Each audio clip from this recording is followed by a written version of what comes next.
Hello everyone and welcome back to the channel. Today, in the Halloween spirit, I'm going to be going over my top 10 favorite tricks that relate to Halloween, spirits and that kind of thing. So, without further ado, here is number 10. My number 10 favorite trick is actually just a normal color change, but I like to change the regular bikes into this because to me this looks kind of spooky. So you can kind of go with the idea of the life is getting sucked out of these cards, and so that's kind of cool. It goes from this red to this it has no color at all. So I think that that's kind of cool. And these are the black tigers from Illusionist. So that's number 10. Moving on to number 9, I like to do a torn and restored card. So a torn and restored card, again, it looks nice with these black tigers, but something else that I kind of like to do is you can actually just take a guy and rip him up, and then you reproduce the same guy, and you say, I've tried to kill this guy, he's a demon that's following me, but he keeps coming back. So that's a different little approach. Instead of a torn and restored card, you can do that and say the card is a zombie or something like that, and it comes back. But I kind of like this idea with the little man who keeps following you around. Number 8. Moving on to number 8. It's actually a devil's pitcher. So I don't know if you people are familiar with this, but basically this cup, pitcher, vase will break, and it'll seem as if it's completely by a spirit or a demon. So that's kind of a cool little thing that I like to perform. It's definitely something that you have to be careful with because you're dealing with glass. So just kind of be aware of that you want to be a little bit careful when you're dealing with glass. But I've seen it done a bunch of times with bottles, and that seems to work really well. So that's number 8. Number 7. Number 7 is, I really like this, and I'm really sad because mine broke. It's the Okita voodoo doll. I'll probably leave a link below where you guys can check out a picture of it. But basically, you hold your hand out, and this doll is going to rise in your hand. And there's no threads, there's no strings, so that's really nice. It is one of my favorites. Because it looks really nice, and most people think it's threads or strings, and they can feel the doll, they can move their hand around, and it still works. So that's number 7. Moving on to number 6. Most people are familiar with this one.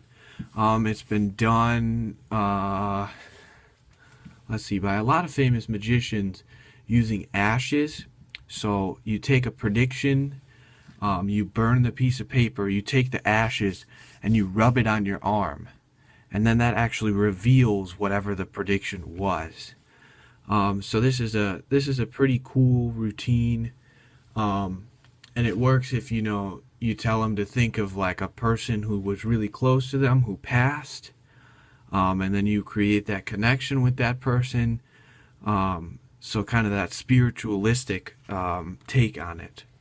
So that's number 6.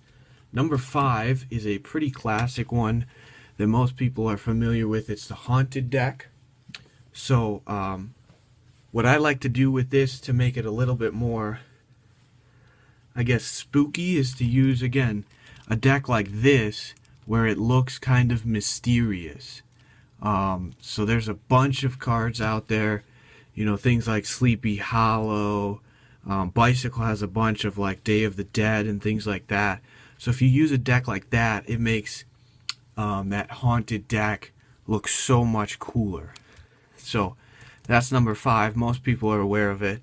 There's a couple different ways that you can do it, but it's the haunted deck. Number 4 is an effect that was put out by Theory 11.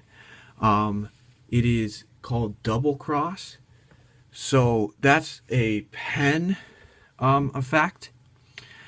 And basically the person will draw an X on their arm or their palm, and then that X will disappear and go to the spectator's hands. So something that I think could be kind of interesting is, instead of doing that with an X, do it with something like high or something like that, where the word high appears on the spectator's hands. And it can be from, you know, your friend who's a spirit or something like that. And that's a nice little take on it that makes it that more Halloween vibe. So that's number 4, Theory 11's Double Cross. Number 3 is one that most people are also familiar with. It's loops and invisible thread. So using that to make objects, glasses, pens, cards float and move. That's something that's really cool. And it's a little bit tough to control, but if you do it really well, it looks really nice. And it can look as if there's some other entity that's making the cards or the bill or the glasses or whatever float.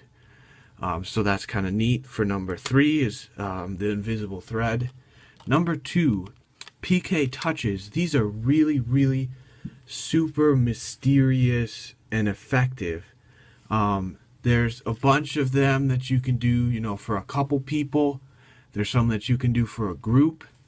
PK touches. So it's the person is going to feel a sensation, a tap, you know, a blow, something like that. That you as the magician are not actually doing at that instant. So PK touches, you know, are kind of interesting.